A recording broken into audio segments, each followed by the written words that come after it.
From Hollywood, California, the makers of Old Gold cigarettes present The Comedy Theater, the only radio program that brings you every week the greatest stars in the greatest comedies. Tonight's story, Lucky Partners, with Sheldon Leonard and Will Wright, and starring Herbert Marshall and Jane Wyman.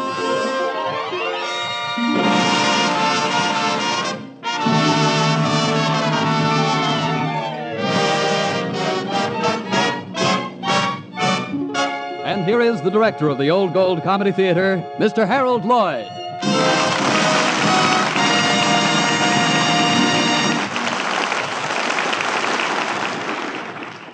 Good evening, ladies and gentlemen. I would... Pardon me, is Mr. Herbert Marshall here?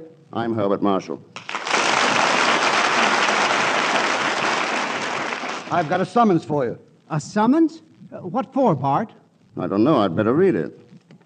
You are hereby summoned to appear on the Old Gold Comedy Theater Sunday evening, December 17th, 1944, and play a character known as David Grant. Amazing. You'll be there, won't you? Oh, definitely. I'm here now. Say, bailiff, don't you also have a summons for Jane Wyman? Yeah. It's addressed to Jane Wyman, care of Warner Brothers, Hollywood Canteen. Jane Wyman? Oh, here I am.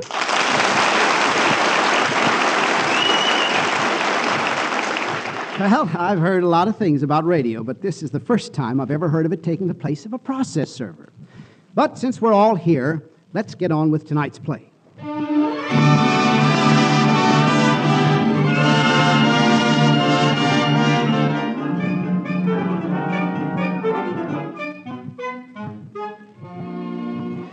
Tonight, the Old Gold Comedy Theater brings you Lucky Partners, and it's a perfect title, because the story is literally packed with partners. For example, it has comedy and romance, a horse and an automobile, and of course, that brand new combination, a boy and a girl. But as our story gets underway, we find ourselves in the Pocomo Township Courthouse, and even courthouse suggests another standard partnership, law and order. And order seems to be exactly what the judge is calling for. Order! Order! There's going to be order in this here courtroom, or the jail will be filled, and that ain't happened in 18 years. There. That's much better. All right, now let's get along with the testifying. Young fella, where'd you say you met this here other defendant, the young lady, Jean Newton, or whatever her name is? Well, Your Honor, as I was explaining, I have an art studio. Or not really an art studio. I paint caricatures for $1 or whatever I can get. But the studio is located directly across the street from the bookshop where the young lady works. She was a total stranger to me until this particular morning. She stood under my window until she had caught my attention and called up that she had a proposition to make me. So naturally I agreed to meet her at the neighborhood cafe a few doors down the street. She was already there when I arrived. And...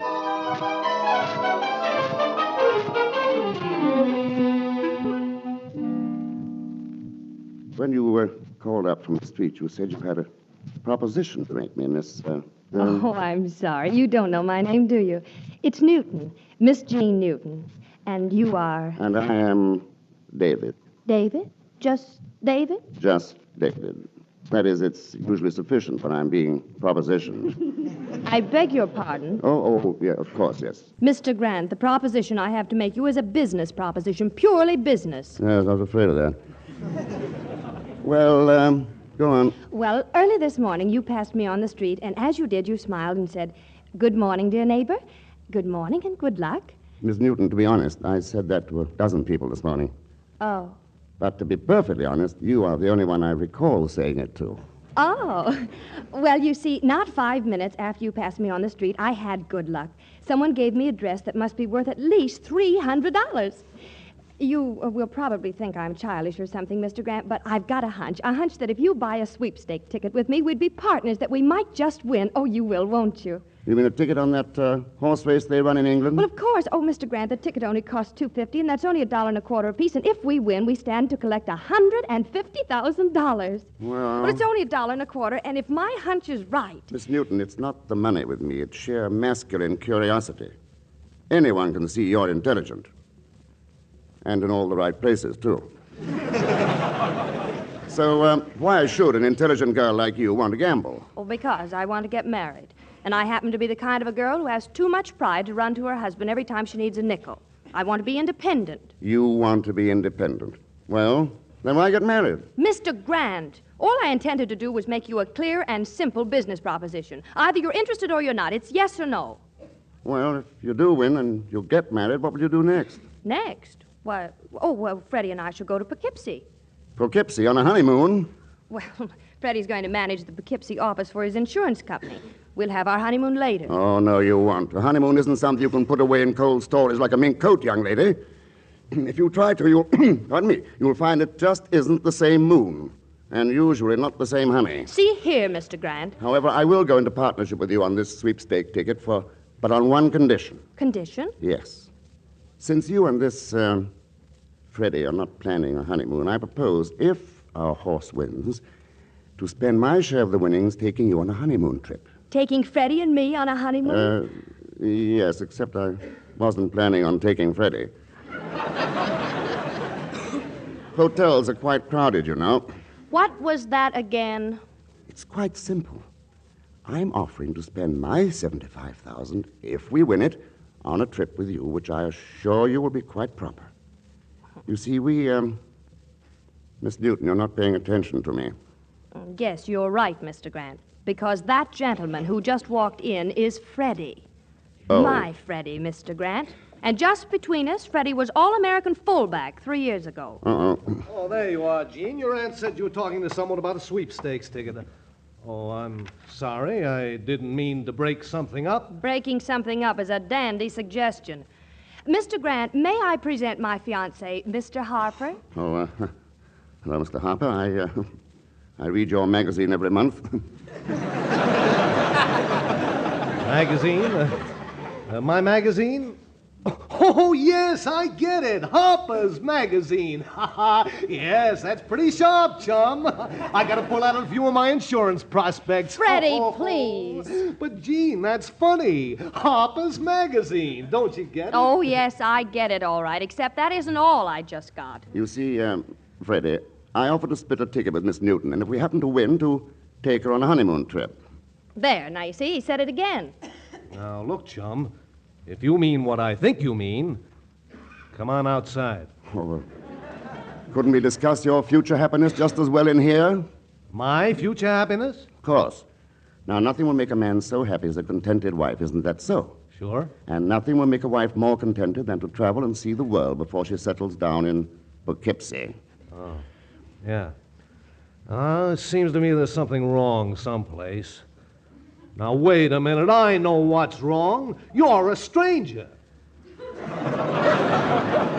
My dear fellow, what's that to do with it? Well, I won't let Gene go on a trip with a stranger. But that's nonsense. We're not strangers. We've already met. Freddie, you don't trust your fiancée. Oh, yes, I do. You're the one I don't trust. Trust me to do what? Now, on second thought, you better not answer that question. Say, Gene, maybe he's right. I have been insulting you, suggesting you shouldn't go on this trip. You go ahead. Have a swell time. Oh, but Freddie... It's a 10 million to 1 chance at best. Now, if it were only 1 million to 1... You really mean you think it's all right? Of course it is. 10 million to 1? Send me a postcard from Niagara Falls. Very well. If that's the way you want it, it's a deal. Bring over the ticket, Nick. She's all ready. How do you want to sign? Well, since we are partners, and since I brought you luck once today, why not make it lucky partners? Okay, lucky partner. Hey, that's pretty good. How much do you stand to win? I mean, if you win? Roughly about $150,000. You don't say. Say, who's going to hold the ticket? I suggest that you hold it. We can trust Freddie, can't we, partner? Oh, sure. Everybody trusts Freddie, or vice versa.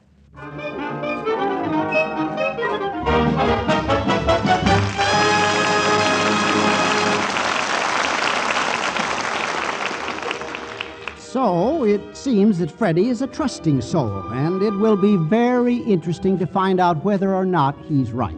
That should be interesting, Mr. Lloyd. But speaking of interesting facts, I've just discovered what Pocahontas actually said to Captain John Smith. Folks, you remember the scene. There he was, tied to the stake. Of course, in those days, stakes were easier to get, but really he was in a very annoying position. It was then that Pocahontas stepped up and said, Ugh! which translated from the Indian language means... Why be irritated? Light an old gold. And since then, thousands of John Smiths have heeded that good advice. Yes, friends, when you find yourself in an annoying spot, why be irritated? Light an old gold. Especially today, when cigarettes are so precious, there's nothing like the comfort and pleasure of a swell cigarette. But you won't get pleasure if your cigarette is harsh, hot, and dry. And that's why... To help prevent cigarette dryness, Old Gold's fine tobaccos are conditioned with apple honey, which helps seal in the natural moisture. And that's not all. For extra flavor, there's a touch of rare, rich, imported Latakia tobacco in Old Gold's superb blend. So concentrate on pleasure when little things go wrong. Why be irritated? Light an Old Gold. Enjoy a better-tasting cigarette. Its tobacco is conditioned with apple honey to help prevent cigarette dryness. That's Old Gold.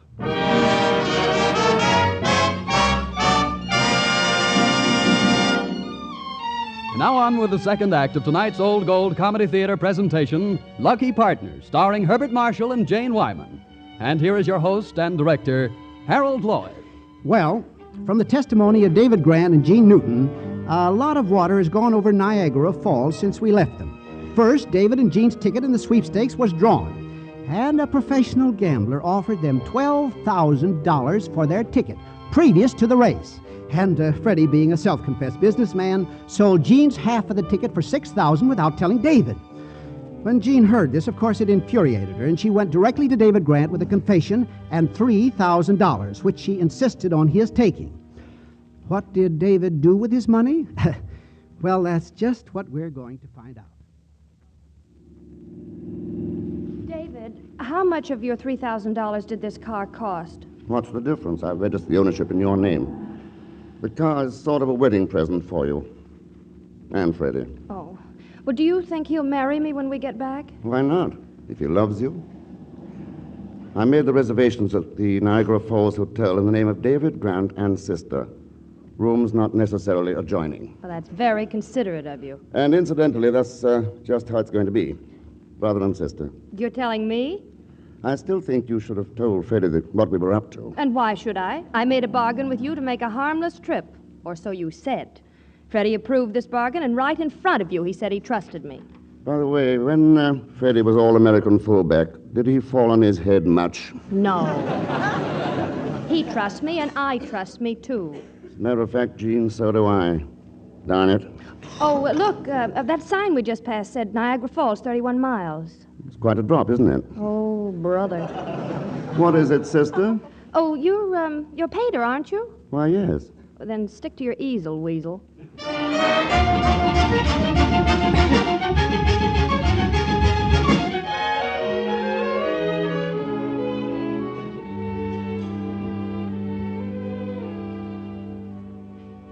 You are, bellboy.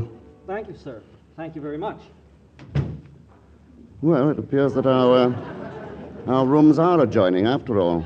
Well, now, just a minute, David. Let me remind you that even though I wasn't All-American, I did swing a mighty mean field hockey stick in my day, and this umbrella is just about the same size.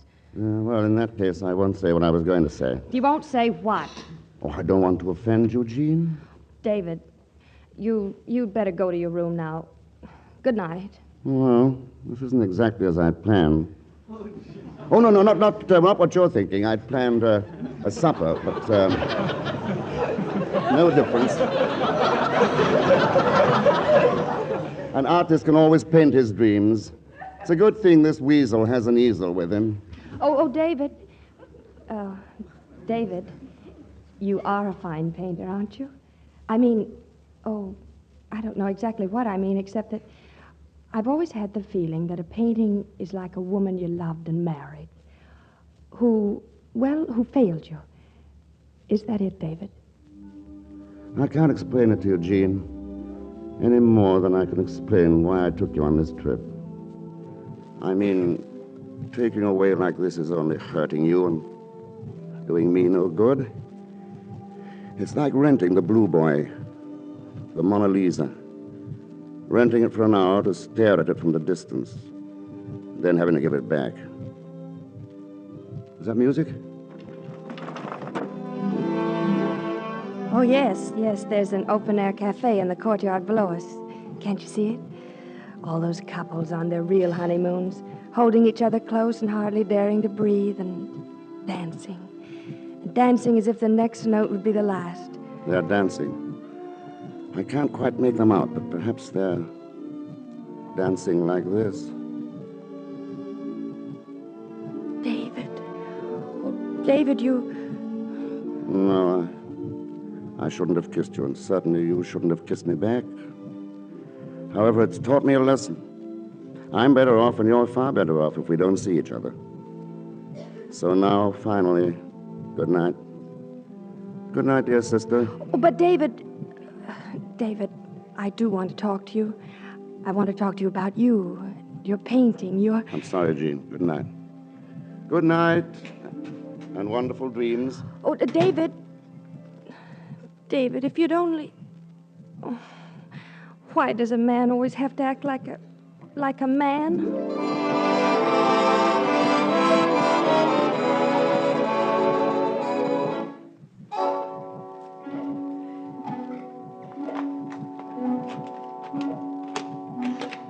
The door.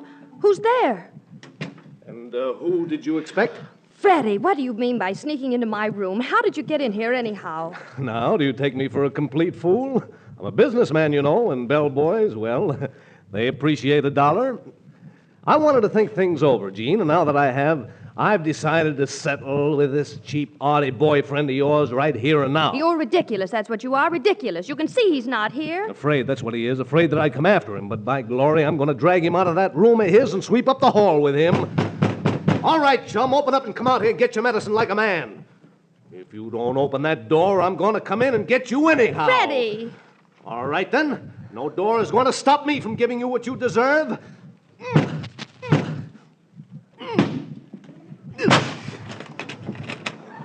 All right, Grant. Now that I've...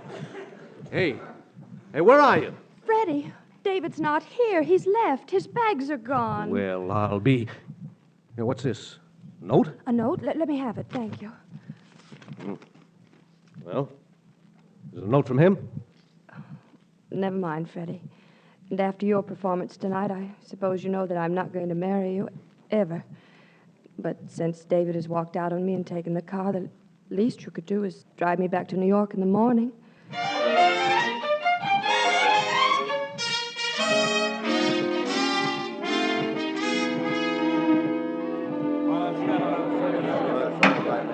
Wait a minute, Conch. Wait here. Let's get this straight.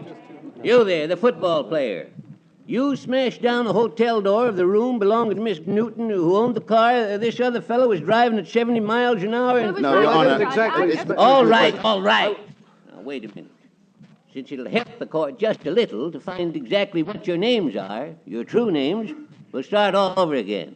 You there, the big fella. What's your name? Frederick Harper, sir. And you, miss, your name? Well, it was Jean Grant on the hotel register, but my name is actually Jean Newton. Miss Jean Newton. Thank you, Miss Newton. Oh, don't mention it, Judge. Not at all. And you, mister, you're charged with stealing a car, damage to hotel property, disturbing the peace, and registering in a hotel under an assumed name. Got anything to say for yourself? Well, Judge, no one's perfect.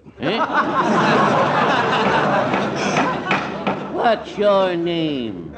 Well, if I'm under oath, and I see now that I am, my name isn't Grant either. My real name is Paul Knight Somerset. Paul Knight Somerset? Paul Knight Somerset? Not Paul Knight Somerset. Paul Knight Somerset? Well, say, Mr. Paul Knight Somerset, I don't know where you've been these past 3 years, but now that we finally found you, this here trial's going to put Pocomo Township on the front page of every newspaper in the country, including the Pocomo Bugle.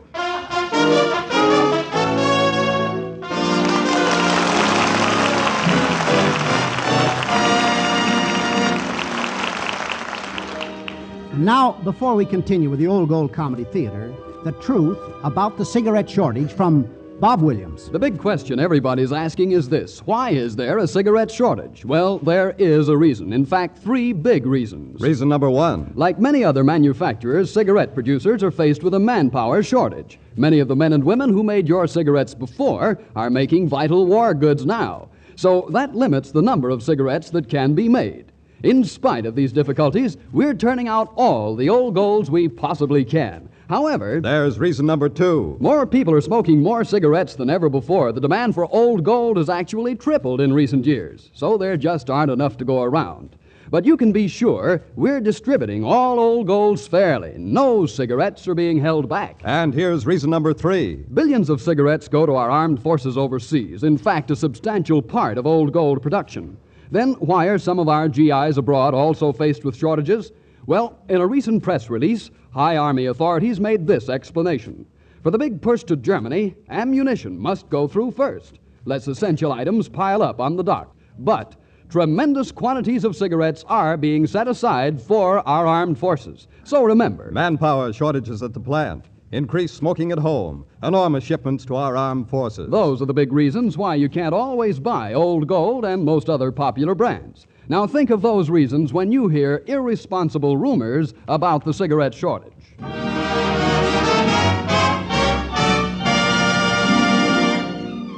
And now for Act 3 of Lucky Partners, starring Herbert Marshall and Jane Wyman. All right, Mr. Lloyd? Well, as we stand on the threshold of the Pocomo Township Courthouse, peering inside at Act 3 of Lucky Partners, we find not 2, but 3 partners, all unlucky, and all standing trial.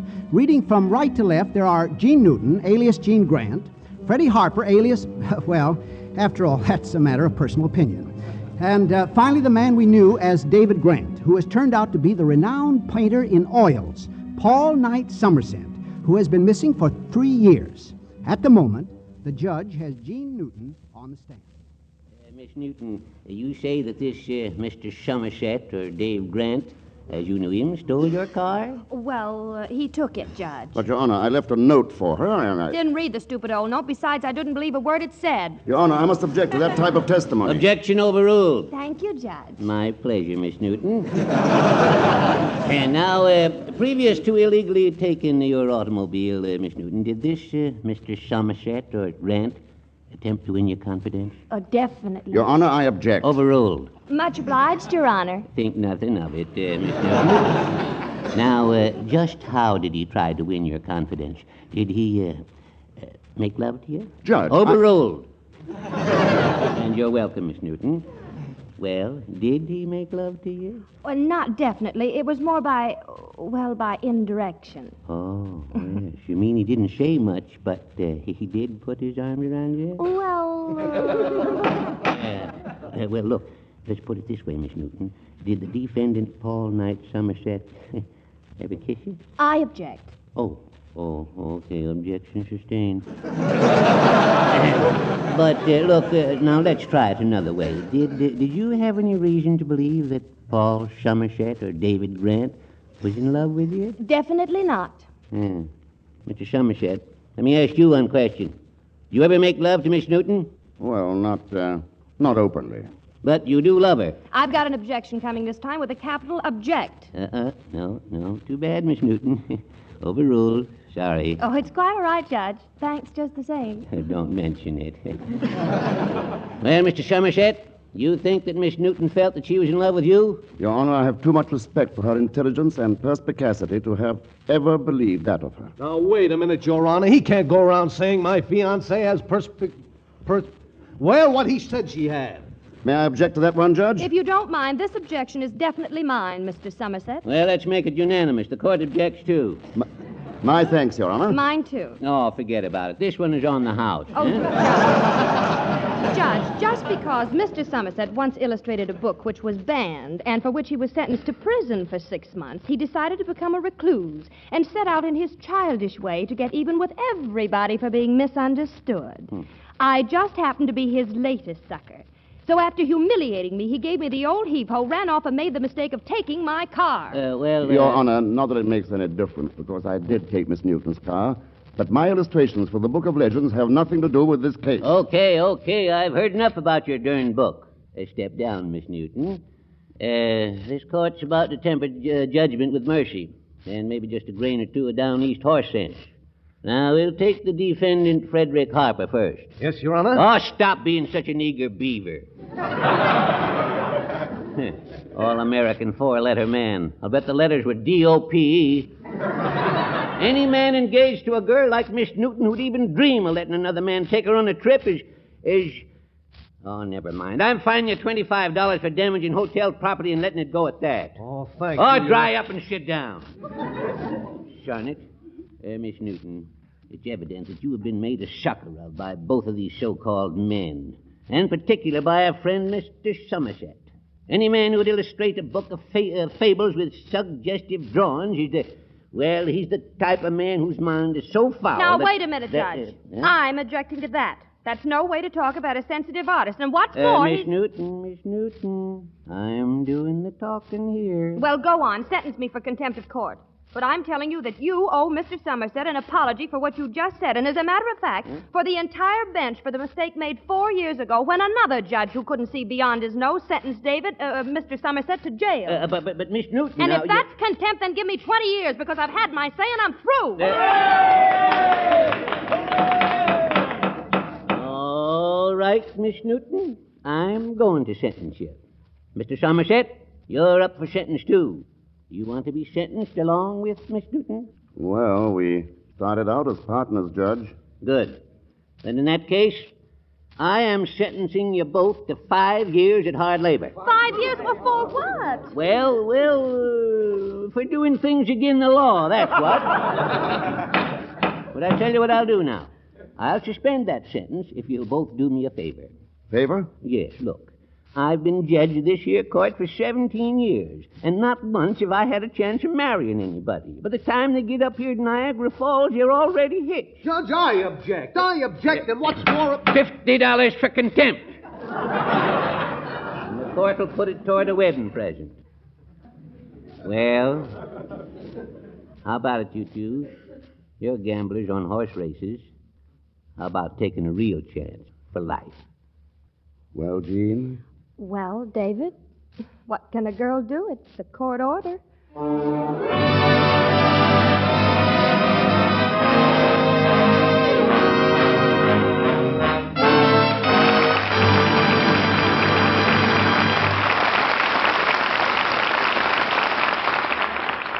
Now, this is Harold Lloyd. Corbett Marshall. And Jane Wyman. Saying good night to you for Old Gold.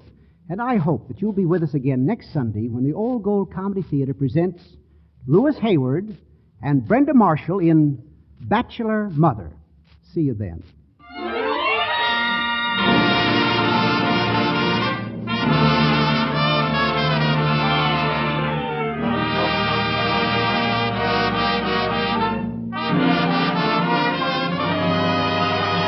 Lucky Partners was presented by arrangement with RKO, producers of The Master Race. Herbert Marshall appeared through the courtesy of MGM. And don't forget, don't let little annoyances get you down. Why be irritated? Light an Old Gold. Its tobacco is conditioned with apple honey to help guard against cigarette dryness and gives you more smoking pleasure. And listen to Old Gold's other great new show, Which is Which, with Ken Murray as MC, Richard Himber's orchestra, and famous stars of stage, screen, and radio, or their reasonable facsimiles. Tune in Wednesday night on another network. Consult your newspaper for time and station. This is Bob Williams saying good night for Old Gold.